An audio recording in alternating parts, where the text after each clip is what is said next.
Hello friends, आज हम लोग बात करेंगे भारतीय राज्य व्यवस्था में लोकपाल एवं लोकायुक्त अधिनियम के बारे में। दोस्तों, सबसे पहले बात करते हैं प्रारंभिक।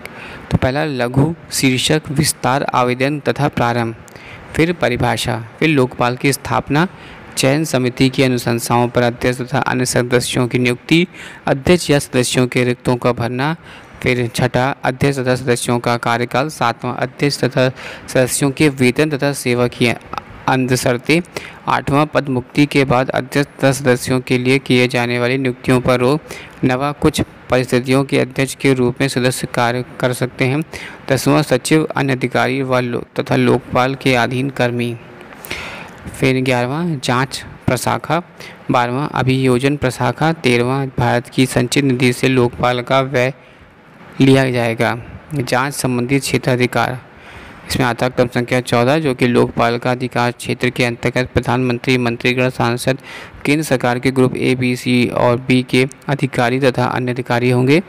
15वां जो मामले किसी अदालत या समिति या प्राधिकारी के पास जांच के लिए हो अप्रभावित रहेंगे।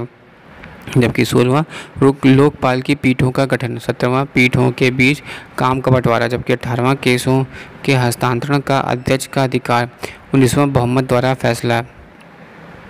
प्रारंभिक पूछताछ तथा जांच संबंधी प्रक्रिया, 20वां शिकायतों तथा प्रारंभिक जांचों को संबंधित प्रावधान, 21वां जो लोग 22वां लोकपाल को आवश्यकता पड़ सकती है तो कोई भी सरकार सेवक या अन्य व्यक्ति सूचना दे, 23वां अभियोजन शुरू करने के लिए लोकपाल के निर्देश का अधिकार, 24वां प्रधानमंत्री, मंत्रीगण या सांसद के खिलाफ जांच पर कार्यवाही।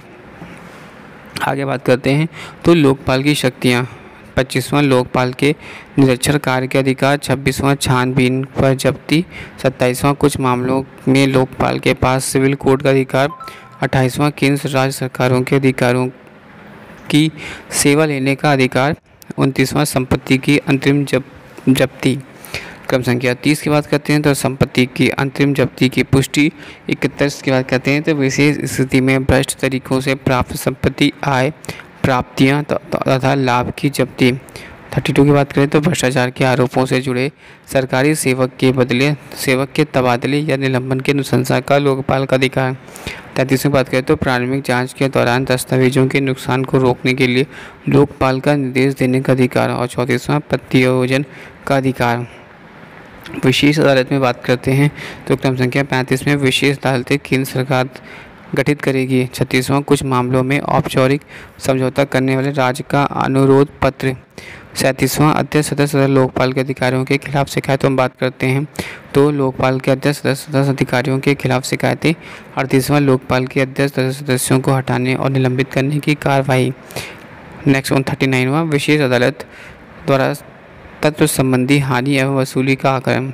विशेष अदालत द्वारा नुकसान तथा भरपाई का आकलन। 40वां वित्त लेखा और अंक निरीक्षण में बजट। 41वां केंद्र सरकार द्वारा अनुदान। 42वां लेखा का वार्षिक विवरण। 43वां केंद्र सरकार की रिटर्न्स की पेशी। संपत्ति का विवरण में 44वां जगह संपत्ति का विवरण। 45वां कुछ मामलों में भ्रष्ट तरीकों से संपत्ति अर्जन का अनुमान।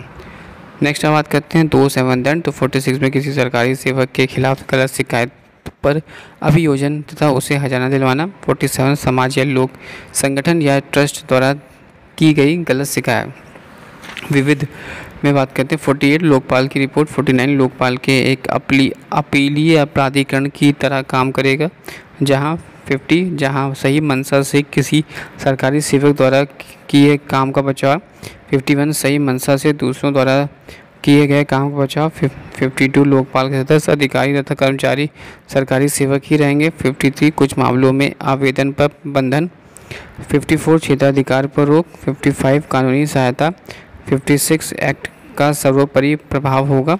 57 इस एक्ट के प्रावधान दूसरे कानून के अलावा होंगे। 58 कुछ क्रियान्वयनों में संशोधन। 59 नियम कानून बनाने का अधिकार और 60 लोकपाल के नियम बनाने का अधिकार। 61 नियमों का निर्माण। 62 बाधाओं को दूर करने का अधिकार। लोकायुक्त की स्थापना में बात करते हैं तो 63 लोकायुक्त की स्थापना। अधिनियम की अनुसूची, जिसमें भाग 1 जांच आयोग एक्ट 1952 में संशोधन। भाग 2 दिल्ली विशेष पुलिस स्थापना अधिनियम 1946 में संशोधन, भाग 3 भ्रष्टाचार निवारण अधिनियम 1988 में संशोधन, भाग 4 आपराधिक प्रक्रिया संहिता 1972 में संशोधन, भाग 5 केंद्रीय सतर्कता आयोग अधिनियम 2003 में संशोधन। Thanks for watching and sharing.